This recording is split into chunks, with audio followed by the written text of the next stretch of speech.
Di bulan ketiga, ketika istri saya bilang ini gesernya makin banyak dan makin besar gitu. Di situ saya mulai concern dan saya mulai ada apa nih? Dan dia bilang kok barang saya belum dikirim gitu. Padahal di rekap penjualan hari itu data orang beli ini nggak ada gitu loh. Terus saya cek kembali dan dia bilang saya sudah transfer ke rekening di luar rekening perusahaan kami. Setelah kami terus selidiki makin dalam, itu ternyata terbongkar semua gitu Lydia. Jadi dia begitu sangat pandai dan lihainya begitu menutupi bahwa dia melakukan transaksi penjualan di luar toko gitu.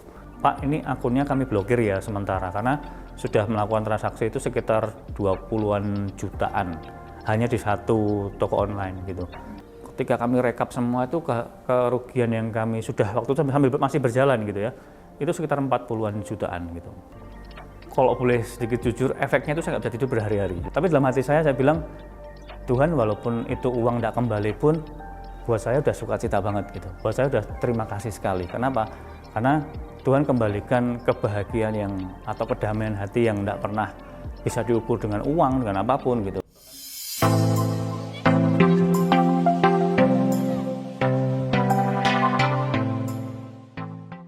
Shalom pemirsa, jumpa lagi dalam acara A Story to Tell, sebuah program acara dari Gereja Pengharapan Allah yang menghadirkan kesaksian-kesaksian di mana Tuhan menolong umatnya. Dan pada kesempatan kali ini, kita akan mendengarkan sebuah kesaksian daripada seorang pemilik usaha yang mengalami kerugian cukup besar akibat ulah daripada tangan kepercayaannya. Namun di sini ia belajar bagaimana arti melepaskan daripada sebuah pengampunan. Bagaimana kisahnya? Yuk langsung kita dengarkan kesaksian daripada Coach John Peter. Shalom Coach John. Shalom Lydia. Bagaimana kabarnya hari ini? Luar biasa, baik. Mungkin Coach John bisa perkenalkan pada para pemirsa di rumah dari care mana Coach John. Ya, shalom pemirsa. Nama saya John Peter. Saya district leader dari profesional dan care-nya keliling-keliling gitu, Lydia. Berarti ya kok melayani sana sini. Iya, visitasi. Pada malam hari ini Coach John ingin sharingkan apa nih kepada para pemirsa di rumah? Ya, terima kasih buat kesempatannya Lydia. Dan sore hari ini saya ingin sedikit cerita sebetulnya sesuatu yang saya alami sekitar kurang lebih 4-5 bulan yang lalu. Jadi ceritanya itu berawal dari keinginan kami untuk menambah tenaga admin di pekerjaan kami, dan waktu itu sudah tidak terpegang lagi oleh kami sendiri dan kami berencana untuk membuka lowongan begitu ya. Di pikiran kami waktu itu kami memang mencari yang fresh graduate gitu, yang masih awam gitu istilahnya gitu. Dan singkat cerita kami buka lowongan dan ada beberapa pelamar begitu, dan salah satunya terpilih salah satu yang kami anggap secara bicara dia baik, secara attitude dia oke, dan keterimalah dan dia mulai bekerja gitu. Dan waktu itu tidak ada perasaan yang bagaimana-bagaimana karena secara tadi yang saya bilang, secara penampilan dan perkataan dan attitude itu bagus semua gitu. Karena dia orangnya sopan dan baik gitu ya. Dan dia juga memakai atribut yang menunjukkan bahwa dia itu sopan gitu ya, santun gitu. Dan kami dan istri itu sangat mempercayai karyawan kami ini gitu ya. Sampai akhirnya satu titik itu sampai kami buatkan SIM gitu untuk dia berangkat dan pulang kerja, bahkan sampai kami kasih motor gitu ya segala macam.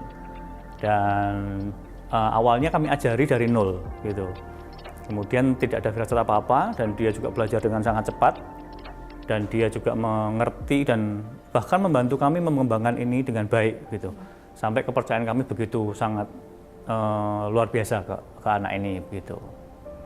Dan tibalah satu hari gitu ya, dan ketika istri saya itu sedang cek stok gitu ya, dan dia bilang ini kok ada yang tidak pas gitu ya antara stok bulan ini dan masuk dan keluarnya dengan data keuangan kami gitu.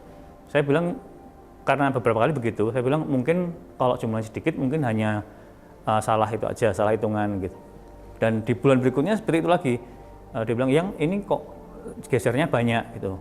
Di situ saya mulai aware gitu loh, karena memang pekerjaan kantornya saya dengan area kerjanya dia itu tidak jauh gitu loh, karena saya bisa lihat dia tiap hari begitu. Saya pikir tidak mungkin kalau sampai macam-macam gitu. saya masih punya pikiran positif bahwa oh enggak lah nek sampai gitu tuh. Tapi kemudian di bulan ketiga ketika istri saya bilang ini gesernya makin banyak dan makin besar gitu. Di situ saya mulai concern dan saya mulai ada apa nih gitu loh. Kemudian saya mulai satu hari buka semua, cek keuangan laporannya dan chat yang kita punya HP admin sendiri gitu ya, dan di chatnya itu semua clear, tidak ada apa-apa. Cuman ada satu peristiwa, satu buyer gitu, pembeli yang ngechat ke toko saya, toko online gitu, dan dia bilang kok barang saya belum dikirim gitu. Padahal di rekap penjualan hari itu data orang beli ini nggak ada gitu loh. Terus saya cek kembali dan dia bilang saya sudah transfer ke rekening di luar rekening perusahaan kami gitu. Dan itulah awal kami mengetahui bahwa wah ternyata ada indikasi kecurangan begitu. Waktu pertama kali Kujun mengetahui hal tersebut ya, itu apa yang ada di benak Kujun dan istri? Yang di perasaan Kujun dan istri waktu itu? Awalnya memang nggak percaya ya, karena kami betul-betul sangat terbuai gitu ya dengan semua yang dia kerjakan di tempat kami, dan itu semua baik-baik, nggak ada masalah. Dia datang masih bilang selamat pagi, dia pulang masih pamit kayak gitu. Jadi kami tidak pernah menyangka bahwa itu terjadi di anak ini yang melakukan gitu. Tentunya kami shock banget ya waktu itu. Apalagi dengan setelah kami terus selidiki makin dalam, itu ternyata terbongkar semua gitu Lydia. Jadi dia begitu sangat pandai dan lihainya begitu menutupi bahwa dia melakukan transaksi penjualan di luar toko gitu, di luar rekening kami begitu. Dan itu kejadian ternyata sudah dimulai dari 3 bulan pertama setelah dia bekerja. Jadi dia bekerja di tempat kami itu sekitar, kalau dari masuk sampai keluar itu sekitar 5-6 bulan. Jadi dia 2 bulan belajar, sisanya ya sudah dia melakukan itu gitu. Di selama 3 bulan itu tidak pernah terdeteksi? Tidak pernah terdeteksi apapun gitu. Jadi kami pun juga tidak menaruh yang curiga yang begitu gimana-gimana gitu, karena memang tidak terlihat sama sekali gitu. Baru di bulan keempat itu ada indikasi seperti itu. Setelah akibat kejadian itu, akhirnya kan dia pasti kan nggak mungkin kerja ya kok. Ya. Nah itu gimana prosesnya? Ya. Jadi setelah ketahuan itu dan saya lacak semua nomor rekeningnya, saya lacak semua proses dia, cara berjualannya, dan itu kebongkar semua karena orang ekspedisi pun sangat bekerja sama dengan kami waktu itu, dan mereka bilang, Pak, ini akunnya kami blokir ya sementara karena sudah melakukan transaksi itu sekitar 20-an jutaan hanya di satu toko online gitu. Sementara dia punya beberapa lini yang kami pun nggak tahu gitu. Akhirnya kami nggak langsung konfront ke individunya yang bersangkutan ini, karena kami tahu ketika kami mulai konfront dia akan kabur, takutnya gitu. Saya cuma pengen clear, anak itu ngaku nggak sih gitu loh. Anak ini sebenarnya mengakui semua yang dia lakukan nggak gitu. Sampai satu titik dia mungkin kerasa, kemudian dia izin nggak masuk sekitar 2 minggu. Itu pun motor dibawa, kamera dibawa, dan kami di situ sampai titik wah anak ini tidak akan kembali gitu.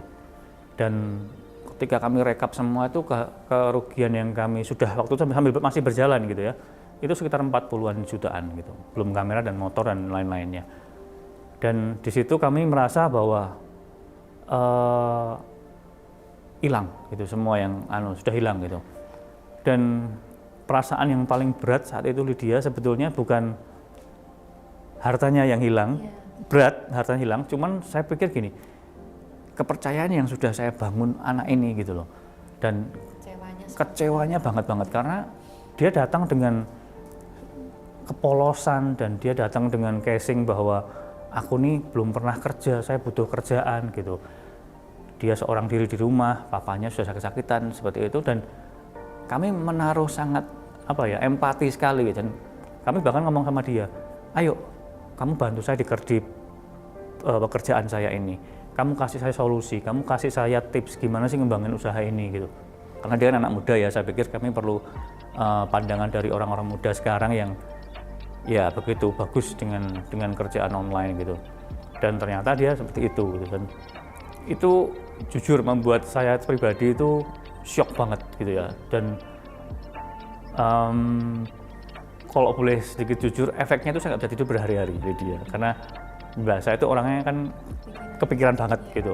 Dan udah pikiran banget, makan nggak enak, tidur nggak enak. Itu tuh sampai istri saya tuh bilang gini, sudah nggak usah pikiri, yang penting ditindaklanjuti gitu. Tapi saya nggak bisa begitu. Saya tuh mikir semua kemungkinan possibilities gitu ya. Saya telepon beberapa teman dan mereka semua menyarankan, sudah Pak, masukin ke kepolisian aja, diproses hukum gitu. Cuman gejolak di antara hati dan pikiran saya tuh, kalau saya masuk hukum, nah ini selesai gitu loh. Dia nggak akan punya masa depan lagi, dia habis gitu. Sementara kami berpikir bahwa kami tidak diajar seperti itu. Kita sebagai anak Tuhan tidak diajar seperti itu. Dan satu titik saya sampai diperingatkan istri, hati-hati asam lambungmu kalau naik kena kamu lebih parah. Saya punya asam lambung. Jadi istilahnya itu. Dan itu berlangsung berhari-hari, saya ingat banget hampir sekitar 1 atau 2 minggu. Itu saya nggak bisa tidur sama sekali gitu. Kepikiran itu terus gitu. Sampai saya satu hari, saya ingat betul waktu itu saya mandi dan Tuhan tuh jelas banget bukain satu hal gini. Kamu ingat nggak di perumpamaan sebuah cerita di Alkitab? Dan waktu itu ceritanya tentang Petrus yang nanya ke Tuhan Yesus. Dan dia bilang, Tuhan berapa kali kami harus mengampuni orang yang bersalah pada kami gitu ya. Dia pasti tahu. Dan Tuhan Yesus menjawab dengan sebuah perumpamaan bagus, 7 kali 70 kali itu ya. Dan Tuhan bilang bahwa ada sebuah perumpamaan, orang itu berdosa pada orang lain, punya utang gitu ya, dan orang itu diampuni sama si hakimnya. Tapi ketika dia keluar, ketika dia menjumpai saudaranya yang punya hutang sama dia tidak mau ngampuni gitu. Dan perbuatan yang dia lakukan di orang yang diampuni sama dia itu lebih besar nilainya dari sebuah nilai yang harusnya dia bisa mengampuni orang lain gitu. Dan Tuhan bilang, nak, kamu kan baru saja tak tolong gitu loh. Istilahnya kamu sudah menerima semua yang baik daripadaku. Hari ini belajar sesuatu tentang mengampuni. Dan di situ, mohon maaf, saya waktu mandi saya bilang, Tuhan, oke Tuhan, aku mau turut Engkau, aku mau selesai dan saya nggak mau terus-terusan lagi gitu. Dan pagi itu saya ingat betul, itu karena hari kelahiran saya, ulang tahun, dan pagi saya minum kopi, saya bilang sama istri saya, yuk kita ke rumahnya, kita selesain. Apapun yang terjadi, yang penting aku nggak mau berlarut-larut gitu, kita beresin dulu gitu. Dan mundur sedikit, saya sudah kontak semua orang tuanya, teman-temannya, bahkan saudaranya di luar kota itu sudah tahu semua gitu. Jadi waktu hari itu saya bilang, saya mau ke rumahmu, saya mau datang. Terus saya datang dan saya beresin semuanya secara keluargaan, dan dia mengakui semua perbuatannya memang, dan ibunya pun nangis-nangis dan minta ampun gitu ya, jongkok-jongkok sampai istilahnya memohon ampun belas kasihan untuk anaknya gitu. Dan hari itu saya tahu bahwa kami selesai dengan dia gitu. Jadi hari itu kami selesai ke rumahnya dan balik pulang lagi ke Solo gitu. Luar biasa Bu. Ya. Satu kesaksian yang benar-benar mengajarkan kita kalau apapun yang